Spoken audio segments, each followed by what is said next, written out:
নমস্কার বন্ধুরা, তোমরা সবাই কেমন আছো? আশা করি সবাই খুব ভালো আছো। তো আজকে আমি এই গরমের মধ্যে খুবই একটা সিম্পল রান্না নিয়ে চলে এসেছি, সেটা হচ্ছে কচুলতি। তো বন্ধুরা, কচুলতি অনেক রকমভাবে রান্না করা যায়, তবে আজকে আমি যেভাবে রান্নাটা তোমাদেরকে করে দেখাবো সেটা দিয়ে তোমরা এক থালা ভাত খেয়ে নেবে, এটা আমি বলতে পারি। তো আর কিছু লাগবে না ভাতে।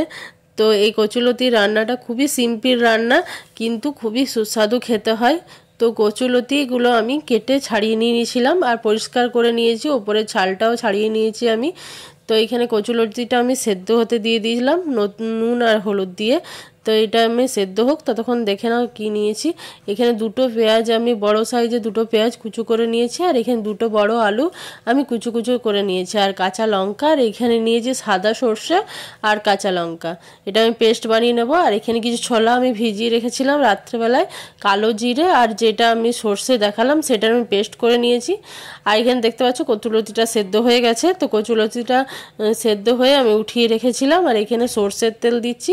তো বন্ধুরা, আজকে রান্নাটাতে তেল একটু বেশি লাগবে, আর সর্ষের তেলেই রান্নাটা হবে, তার জন্য আমি সর্ষের তেল নিয়ে নিয়েছি। আর এখানে প্রথমে আলুগুলোকে ভেজে নেব, কারণ আলুগুলো না ভাজলে আলুটা সেদ্ধ হবে না, ওই জন্য আমি প্রথমে আলুটা ভেজে নেব।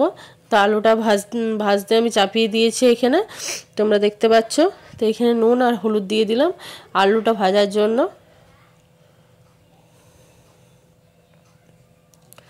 তো বন্ধুরা, তোমরা কচুলতি খেতে সবাই ভালোবাসো, তেমনি আমরাই ভালোবাসি কচুলতি খেতে। তা আজকে আমার শাশুড়ি মা কচুলতি নিয়ে এসেছিলো বাজার থেকে, তাই আমি ভাবলাম যে কচুলতিটা কিভাবে রান্না করব, তাই আজকে এইভাবেই রান্না করছি।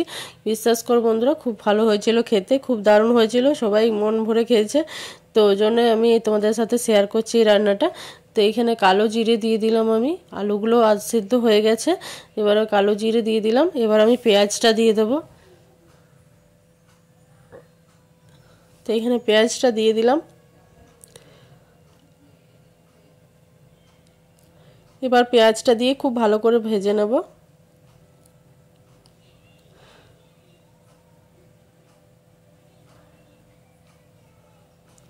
তো এখানে পেঁয়াজটা দিয়ে ভাজা হোক, তারপর আমি ছোলার ডালগুলো দিয়ে দেব।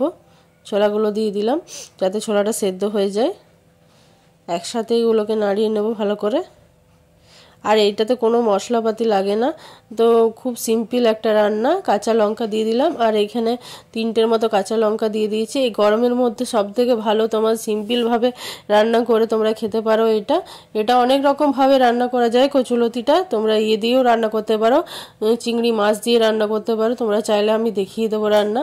তো আমি আজকে খুব সিম্পলভাবে রান্না করে দেখাচ্ছি তোমাদেরকে, যাতে ঘরে তোমরা ইজিভাবে রান্না করে নিতে পারো। তো এখানে লতিটাও দিয়ে দিলাম একসাথে। এবার আমি দিয়ে দেবো যে সর্ষেটা আমি পেস্ট করে রেখেছিলাম, সেটাও দিয়ে দিলাম, সর্ষের পেস্টটা। এবার এটা আমি খুব ভালোভাবে মিশিয়ে নেব। এবার একটুখানি হলুদ দিয়ে দেবো।